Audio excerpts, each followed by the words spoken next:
수년 전 아내와 초등학생이었던 두 아들과 함께 취미생활 겸 두뇌 운동도 할 겸 2000피스짜리 퍼즐을 중고마트에서 샀습니다.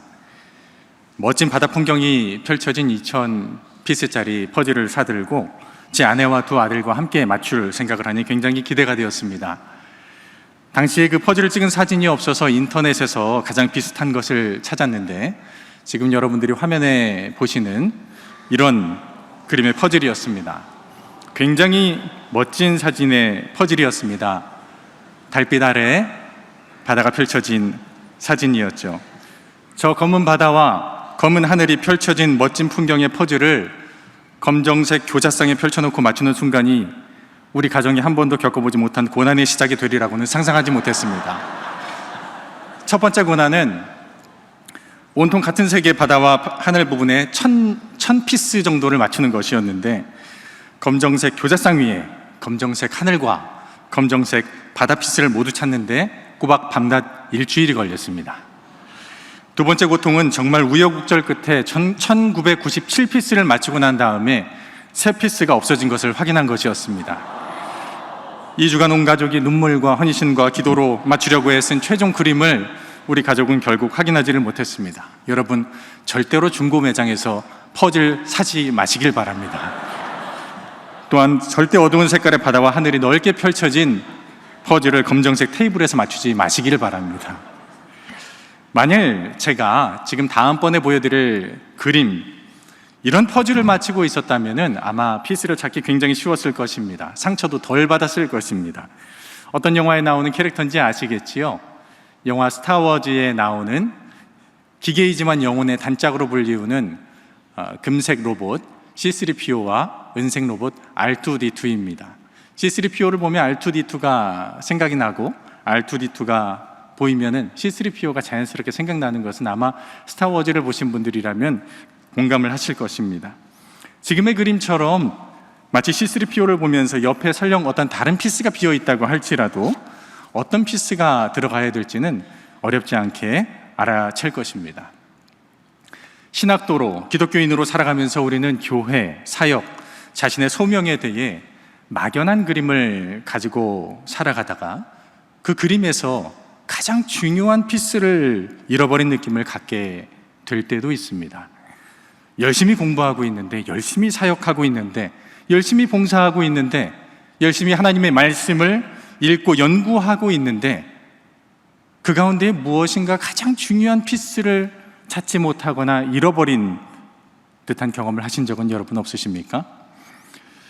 오늘 우리가 함께 읽은 누가복음 10장의 말씀을 읽어내려 가면서 우리는 이 말씀 가운데에 가장 중요한 조각이 생략되었다는 것을 발견하게 됩니다. 그리고 그 조각은 이 그림을 완성하는 데 있어서 매우 중요한 조각입니다. 그리고 이 숨은 그림 조각은 우리가 살아가면서 인생과 사역과 소명에 있어서도 에센셜 피스, 가장 핵심적인 조각입니다. 오늘 읽은 말씀 10장 25절을 보면은 어떤 율법교사가 예수님을 시험할 목적으로 질문을 합니다. 25절에 나옵니다. 선생님, 내가 무엇을 해야 영생을 얻겠습니까? 그러자 예수님께서 율법교사에게 율법에는 무엇이 기록되었고 너는 그것을 어떻게 이해하느냐고 반문을 하시자 율법교사는 27절에서 대답을 합니다. 내 마음을 다하여 목숨을 다하며 힘을 다하며 뜻을 다하여 주 너의 하나님을 사랑하고 또한 내 이웃을 내 자신과 같이 사랑하라 하였나이다. 그러자 예수님께서 대답을 하십니다. 내 대답이 옳도다. 이를 행하라. 그러면 살리라. 그 뒤에 우리에게 잘 알려진 선한 사마리아인의 비유 혹은 강도 만난 자의 비유가 이어집니다. 그런데 여러분, 예수님께서 하신 말씀, 이를 행하라, 그러면 살리라 라고 하신 그 말씀에 대해서 율법교사가 대답을 한 부분, 그렇다면 나의 이웃이 누구입니까? 라고 하는 질문에 이 흐름이 여러분들 자연스럽다고 느껴지십니까? 저는 어려서부터 이 말씀을 많이 듣고 읽을 때마다 이 말씀 속에서 마치 가장 중요한 퍼즐 한 조각이 빠져 있다는 느낌을 지울 수가 없었습니다. 그 조각은 과연 무엇일까요? 교회에서 소위 강도 만난 자의 비유 혹은 사마리아인의 비유로 알려진 이 누가복음 10장 25절에서 37절에 숨겨진 퍼즐 조각을 좀 더 살펴보기 위해서는 누가복음 10장 전체를 읽어볼 필요가 있습니다. 이 말씀의 앞에는 예수님께서 70인 제자를 파송하시는 장면이 나옵니다. 예수님께서 친히 가실 동네에 미리 앞서서 70명을 2명씩 짝지어서 파송을 하십니다. 그리고 그 제자들에게 귀신을 내어쫓을 수 있는 권능을 허락하시고 또 병을 치유할 수 있는 권능을 허락하여 주십니다. 그리고 예수님이 16절에 이렇게 말씀을 하십니다.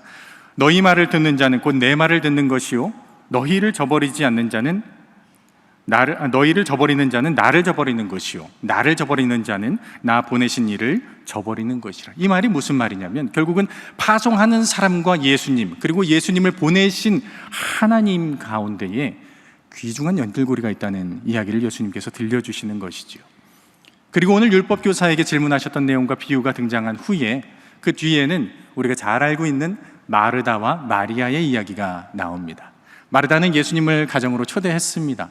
예수님을 어떻게 잘 모실 수 있을까 분주하게 바삐 움직이고 있지만 정작 동생 마리아는 자신을 도와주지 않습니다. 오히려 주님 앞에 앉아서 말씀에 귀 기울이고 있는 그 모습을 보자 마르다의 마음속에 부하가 끌어올랐습니다. 주님께 불평을 하죠. 그런데 주님께서 이렇게 응답을 마르다에게 하셨습니다. 그러나 주님의 일은 많지 않거나 하나뿐이다. 마리아는 좋은 몫을 택하였다. 그러나 아무도 그것을 그에게서 빼앗지 못할 것이다.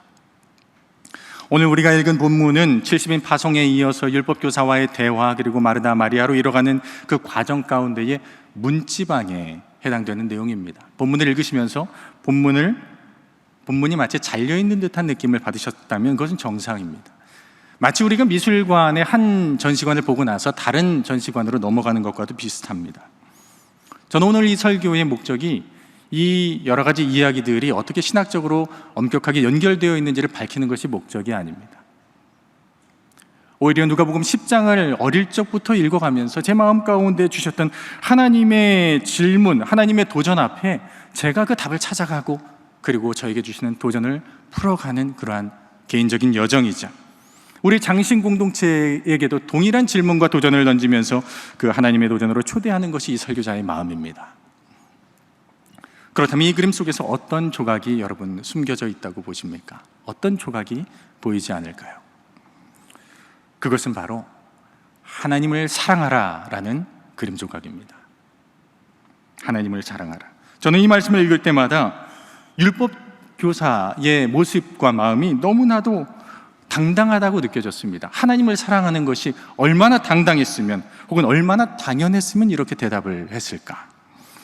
율법 교사는 자신을 옳게 보이기 위하여서 예수님의 질문에 내 이웃이 누구입니까? 라고 물었다고 기록을 하고 있습니다.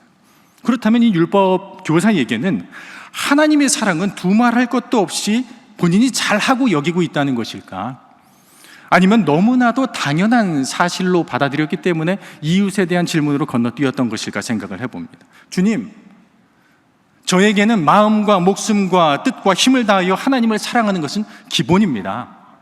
그리고 이웃사랑도 꽤 나름대로 잘하고 있습니다. 아마 이런 마음이었을까요?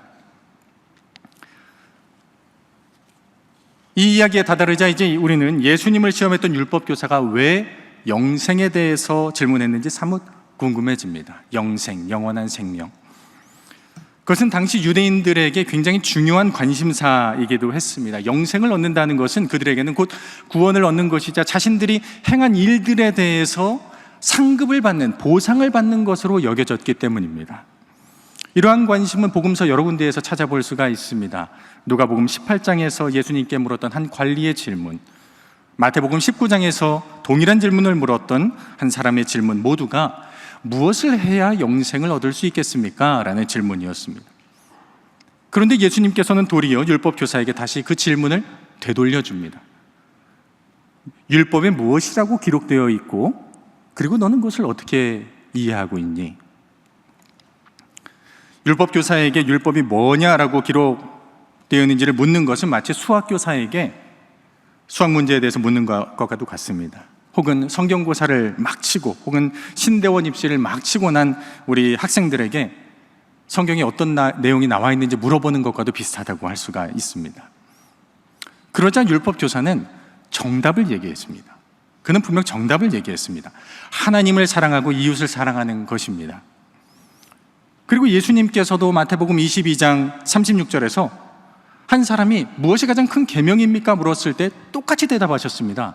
하나님을 사랑하는 것이고 이웃을 사랑하는 것이다. 그의 대답에는 정답이 들어있었습니다.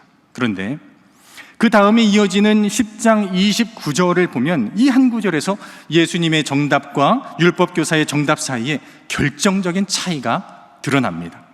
율법교사의 마음과 의도, 생각, 그의 신앙의 상태가 고스란히 드러납니다. 29절에 그는 이렇게 대답했다고 성경은 기록합니다. 그 사람이 자기를 옳게 보이려고 예수께 여짜오되 그러면 내 이웃이 누구니까? 그가 율법을 바라보는 시선, 율법을, 말씀을 공부하고 가르치는 의도가 이 한 구절에 고스란히 드러납니다. 자신을 옳게 보이고 싶은 욕망, 그리고 하나님이 주신 율법을 겉으로 드러나는 것으로 판단하는 것, 결국 그의 관심은 율법 너머에 있는 본질이 아닌 자기 자신이었던 것입니다. 여러분에게 다시 묻습니다. 여러분, 이 말씀 속에서 숨은 그림은 무엇입니까? 예수님이 가르치신 교훈은 바로 이것입니다. 중요한 사실은 이것입니다. 누가 하나님을 사랑하는 자인가? 누가 하나님이 기뻐하시는 일을 행하는 자인가? 예수님이 하신 말씀 속에 드러난 주님이 찾으시는 사람은 하나님에 속한 자, 하나님의 진심을 헤아리고 하나님을 사랑하는 자, 하나님의 사랑에 힘입어서 하나님이 원하시는 삶을 사는 자가 과연 누구인가라는 것입니다. 율법교사가 예수님께 물었습니다. 무엇을 해야 영생을 얻을 수 있겠습니까? 율법교사는 그가 한 질문이 얼마나 중요한 질문인지 미처 깨닫지는 못했지만 예수님께서는 누가복음 10장 20절에서 우리의 시선을 영생의 출발점으로 향하도록 인도하십니다. 영생의 진정한 의미를 다른 표현으로 우리에게 예수님의 기도 속에서 들려주십니다. 10장 20절은 이렇게 이야기를 합니다. 예수님의 기도입니다. 귀신들이 너희에게 항복하는 것으로 기뻐하지 말고 너의 이름이 하늘에 기록된 것을 기뻐하라. 너의 이름이 하늘에 기록된 것을 기뻐하라. 이것이 영생이라는 것입니다. 하늘 생명책에 기록된 이름은 곧 하나님이 기억하신다는 것입니다. 하나님이 그 사람을 아신 바 된다는 것입니다. 이것이 영생입니다. 메시지 성경은 20장 20절을 이렇게 풀이해 놓고 있습니다. Not what you do for God, but what God does for you. 네가 하나님을 위해서 한 일이 아니라 하나님이 너를 위해서 한 일. That's the agenda for rejoicing. 그것이 우리가 기뻐해야 할 이유라는 것입니다. 귀신을 내어쫓고 병자를 고친 후에 우쭐할 수 있는 제자들에게 내가 이웃사랑을 이만큼 했다라는 자부심으로 어깨가 하늘을 솟아있는 율법교사에게 예수님을 누구보다도 바쁘게 섬기고 있는 것을 보람으로 삼고 있는 마르다에게 그리고 오늘 우리들에게 예수님은 말씀하십니다. 너희가 하나님을 위해서 한 일이 아니라 하나님이 너희를 위해서 한 일, 그것이 너희의 영생의 기쁨의 출발점이다. 이 모습은 바로 예수님께서 그의 사역과 인격을 통해서 드러내셨습니다. 자신의 목숨을 아끼지 않고 하나님을 사랑하는 마음으로 그리고 그에게 맡겨주신 양들을 사랑하는 마음으로 십자가에 달리셨던 그 십자가의 사건에서 예수님은 이것을 몸소 보여주셨습니다. 21절에 예수님이 이렇게 기도를 하십니다. 천지의 주제이신 아버지여, 이것을 지혜롭고 슬기 있는 자들에게는 숨기시고 어린아이들에게는 나타내심을 감사하나이다. 옳소이다. 이렇게 된 것이 아버지의 뜻이니이다.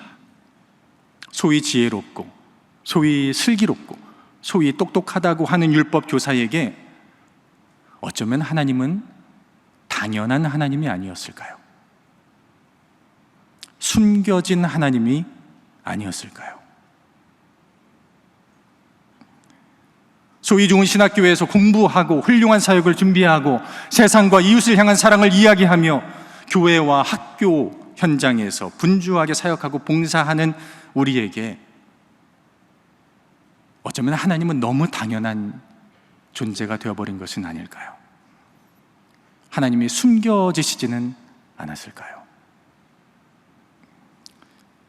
우리가 경험하는 탈진과 번아웃, 사역과 봉사를 하면서도 하나님이 당연한 하나님 혹은 숨겨진 하나님으로 느껴질 때, 신학 안에 갇혀진 하나님으로 느껴질 때, 더 이상 내가 인격적인 하나님을 만나고 있지 못할 때, 우리는 아마도 하나님이 그려놓으신 그림 가운데 가장 중요한 퍼즐 조각을 잃어버린 사람들일지 모릅니다. 여러분들에게 묻고 싶습니다. 최근에 내가 만난 하나님은 어떤 하나님이십니까? 지난 한 주간 기도하는 가운데 내 영혼과 마음을 흔들었던 하나님의 음성은 무엇입니까? 지난 한 주간 내가 하나님과 가장 섬기면서 사역과 봉사 가운데 하나님을 인격적으로 만났던 순간은 과연 언제입니까? 율법교사가 예수님께 무엇을 해야 영생을 얻을 수 있을지 질문했을 때 그 율법교사에게 영생이란 자신의 삶의 토대를 흔들고 새롭게 하는 에너제틱한 힘이 아니라 정적인 지식이었을지 모릅니다. 하지만 예수님께서는 하나님을 사랑하고 그리고 이웃을 향해 나아가는 그 다름박질이, 그 행동함이 바로 하나님이 원하시는 것이라고 말씀을 하십니다. 오늘 읽지는 않았지만은 마리아와 마르다의 비유에서도, 이야기에서도 마르다가 예수님을 대접하기 위해 우리가 겉으로 볼 때는 가장 분주하고 가장 바쁘고 가장 열심인 사역을 하고 있는 것처럼 보이지만 정작 그의 마음은 동생으로 인하여서 그의 마음과 감정에 사로잡힌 정적인 상태에 머물러 있었다는 것입니다. 그러나 마리아는 예수님 앞에 정적으로 앉아서 말씀을 듣고 있는 것처럼 보이지만 그녀의 마음 가운데 쉼없이 주님의 말씀을 향해서 달려가는 동적인 운동과 에너지가 그 안에 차 있었다는 것. 우리가 잘 아는 찬양의 가사처럼 거친 파도 나를 향해 와도 주와 함께 날아오르리, 주와 함께 날아오는 이 비상이야말로 주님께서 우리에게 원하시는 영적인 운동이 아닐 수가 없습니다. 영생을 어떻게 소유하는 것입니까? 라고 하는 이 영생에 대한 소유와 획득의 질문이 이제는 바뀌어야 된다라고 예수님은 말씀하십니다. 영생을 위해서 누구를 향해 달려가야겠습니까? 인생에 있어서, 사역에 있어서, 봉사에 있어서 가장 중요한 피스를 잃어버린 사람들처럼 살아갔던 이스라엘 백성, 공동체가 완전히 망가지고 무너져버린 이스라엘 백성을 향해서 호세아 선지자가 6장 1절에서 이렇게 부르짖습니다. 오라, 우리가 여호와께 돌아가자. 여호와께서 우리를 찢으셨으나 도로 낫게 하실 것이요, 우리를 치셨으나 싸매어 주실 것이며. 여호와께로 돌아가자, 여호와께로 돌아가자, 여호와께로 돌아가자. 여호와께로 돌아가면 그가 우리를 고치시고 싸매어 주실 것입니다. 우리 아프고 상처받은 바닥치는 부위에 기름을 발라주시고 자신의 주머니를 열어 여관비를 내어주실 것입니다. 그리고 우리에게 베풀어 주신 그 사랑에 힘입어서 다시 하나님을 사랑하고 이웃을 사랑하게 하시는 원동력을 허락하여 주실 것입니다. 예수님께서 누가 강도 맞는 자 이웃인가라고 물으셨을 때 정답은 교회 학교 아이들이 흔히 대답하듯 사마리아 사람이 아닙니다. 누가 강도 만난 자의 이웃이라고 물으실 때에 그 이웃은 우리를 낫게 하여 주시고 싸매어 주시는 하나님의 자비를 믿고 경험한 사람, 하나님의 자비의 마음을 경험한 사람, 하나님의 사랑이 자신의 삶을 관통하여서 그 사랑과 은혜에 의지하여서 하나님을 사랑할 뿐만 아니라 이웃을 사랑하며 돌보는 사람, 그 사람이 강도 만난 자의 이웃입니다. 사랑하는 여러분, 사역을 하면서, 신학을 공부하면서, 봉사를 하면서 더 이상 당연한 하나님이 아닌 매일매일 우리를 새롭게 사랑하시고 사명자로 부르시는 하나님께로 얼굴을 돌이키기를 바랍니다. 그것이 바로 강도 만난 자의 이웃이 되는 삶의 원천이 될 것이고, 복음을 담대하게 선포하고 하나님의 일을 행하는 자들의 사역과 봉사의 원동력이 될 것이며, 예수님을 끝까지 사랑하는 우리의 신앙의 여정의 근원이 될 것입니다. 결국 결론은 숨은 그림 찾기가 아니라 핵심 찾기입니다. 내 마음을 다하며 목숨을 다하며 힘을 다하며 뜻을 다하여 주 너의 하나님을 사랑하고 또 내 이웃을 내 자신과 같이 사랑하라. 이대로 행하라. 그러면 살리라. 아멘.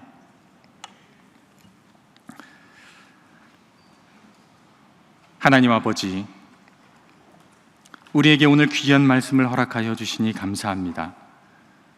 우리에게 하나님 나라를 위해 일할 수 있는 권능도 주시고 이웃을 사랑할 수 있는 현장도 주시고 섬김과 봉사의 기회도 허락하여 주시니 감사합니다. 그러나 무엇보다 중요한 한 가지, 이 모든 일에 있어서 원천이 되는 그 한 가지, 바로 하나님 마음과 목숨과 힘과 뜻을 다해 우리 아버지 하나님을 사랑하고 그 풍성하신 사랑과 은혜를 깊이 경험함으로 말미암아 그 사랑 안에서 우리에게 허락하신 사역과 봉사와 사랑의 실천을 기쁘게 감당하게 하옵소서. 예수님의 이름으로 기도합니다. 아멘.